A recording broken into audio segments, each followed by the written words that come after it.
यार दोस्तों हुण T20 वर्ल्ड कप होना वा 2024 ਦੇ ਵਿੱਚ T20 वर्ल्ड कप वास्ते इंडियन क्रिकेट टीम ने अपने कप्तान रोहित शर्मा के उत्ते भरोसा फेर किया वा। ये रोहित शर्मा उही आ जिन्हां दी कप्तानी दे विच इंडियन क्रिकेट टीम ने वनडे दा वर्ल्ड कप 2023 दे विच खेलिया सी। रोहित शर्मा की कप्तानी दे विच इंडियन क्रिकेट टीम ने वर्ल्ड कप दे विच बहुत अच्छी परफॉर्मेंस दी सी। इंडियन क्रिकेट टीम ने इस वर्ल्ड कप 2023 दे विच लगातार 10 मैच जिते सी। सोशल मीडिया ते खबरां दे विच ये चहमगोइयां कीतियां जान लगियां सी कि इंडियन क्रिकेट टीम जिहड़ी आ वो ग्राउंड जिहड़े ऐदां दे सिलेक्ट करदी आ, पिचां ऐदां दियां सिलेक्ट करदी आ कि जिहदे विच इंडियन क्रिकेट टीम नूं ज़्यादा तो ज़्यादा फायदा होए, क्योंकि ये वर्ल्ड कप 2023 जिहड़ा वा इंडिया दे विच होया सी ते इस वजह तो कहा जा रहा सी कि इंडियन क्रिकेट टीम जिहड़ी आ ये पिचां बहुत अच्छे तरीके दे नाल बनाउंदी पई आ कि जिहदे विच इंडियन क्रिकेट टीम नूं ही फायदा होवे, क्योंकि इंडियन क्रिकेट टीम लगातार मैच जितदी पई सी। इंडियन क्रिकेट टीम ने 2023 दे वर्ल्ड कप दे विच लगातार 10 मैच जिते सी, कोई मैच भी नहीं हारिया सी सवाए एक फाइनल दा मैच इस वर्ल्ड कप दे विच हारिया सी। इस फाइनल मैच दे हार दी वजह तो इंडियन क्रिकेट टीम दे कोलों ये वर्ल्ड कप जिहड़ा खो बैठी इंडियन क्रिकेट टीम। आस्ट्रेलिया की क्रिकेट टीम नूं वर्ल्ड कप 2023 के शुरू दे विच जिहड़ा मैच होया सी उहदे विच इंडियन क्रिकेट टीम ने आस्ट्रेलिया नूं हराया सी, लेकिन उसी आस्ट्रेलिया की क्रिकेट टीम ने इंडिया दे कोलों बदला फाइनल दे विच लिया। 2023 के वर्ल्ड कप का फाइनल आस्ट्रेलिया की क्रिकेट टीम ने जितया। लेकिन दोस्तों क्या तो यही जा रहा सी कि जिस तरह इंडिया की क्रिकेट टीम लगातार 10 मैच जित के आई आ, फाइनल दे विच पहुंची आ, ये फाइनल भी इंडिया की क्रिकेट टीम जितेगी। हर तरफ यही कहा जा रहा सी कि इंडिया की क्रिकेट टीम जिहड़ी आ ये फाइनल जितेगी।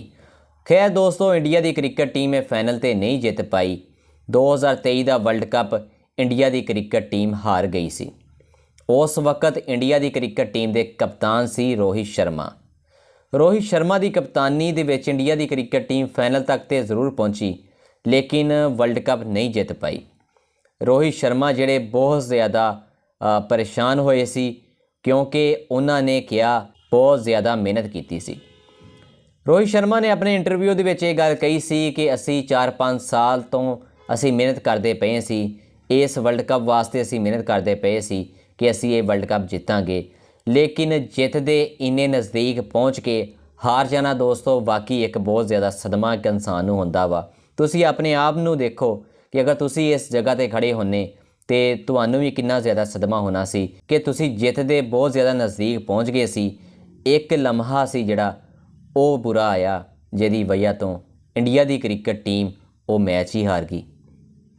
दोस्तों फाइनल दे विच इंडिया की क्रिकेट टीम नूं पूरी उम्मीद सी कि इंडिया की क्रिकेट टीम ये फाइनल जितेगी, लेकिन नहीं जित पाई। खैर दोस्तों इंडियन क्रिकेट बोर्ड ने फिर रोहित शर्मा ते भरोसा किया वा। हुण जिहड़ा T20 वर्ल्ड कप 2024 दे विच होना वा उहदे कप्तान भी रोहित शर्मा नूं बना दिता गया वा। हालांकि विराट कोहली भी अच्छे खिलाड़ी सी, इस अलावा शुभमन गिल जिहड़े एक नौजवान खिलाड़ी सी, होर भी कई अच्छे इंडियन क्रिकेट टीम दे विच खिलाड़ी सी, लेकिन इंडियन क्रिकेट बोर्ड ने रोहित शर्मा नूं मौका दिता वा, क्योंकि रोहित शर्मा की कप्तानी दे विच इंडिया की क्रिकेट टीम लगातार 10 मैच जीती सी ते इंडियन क्रिकेट टीम दे विच रोहित शर्मा नूं काफ़ी इज्जत की निगाह नाल देखा जाता वा। काफ़ी प्लेयर जिहड़े आ उन्हां दी रिस्पैक्ट करते आ, क्योंकि दोस्तों वर्ल्ड कप तो नहीं जित पाए, लेकिन उन्हां दी जिहड़ी ओवरऑल परफॉर्मेंस सी, उन्हां दी कप्तानी सी, काफ़ी ज़्यादा शानदार सी। इंडियन क्रिकेट टीम के जिहड़े साबक खिलाड़ी सी जिन्हां ने पहलों वर्ल्ड कप खेले हुए सी, जिस तरह 2011 दे विच इंडियन क्रिकेट टीम के खिलाड़ी सचिन तेंदुलकर सी, इरफान पठान सी, ते इदां दे खिलाड़ी जिहड़े आ उन्होंने भी रोहित शर्मा की तारीफ ही की सी। उन्होंने भी यह गल कही सी कि 2011 के वर्ल्ड कप दे विच असी लगातार तो कोई 10 मैच तो नहीं जित के फाइनल तक पहुँचे सी, असी कई मैच हारे सी, बड़ी मुश्किल दे नाल असी जितते पे सी, लेकिन रोहित शर्मा की कप्तानी दे विच इंडियन क्रिकेट टीम ने बहुत अच्छी परफॉर्मेंस दी सी, लगातार 10 मैच जिते सी। लेकिन फाइनल की एक हार की वजह तो इंडिया की क्रिकेट टीम ये वर्ल्ड कप नहीं जित पाई सी।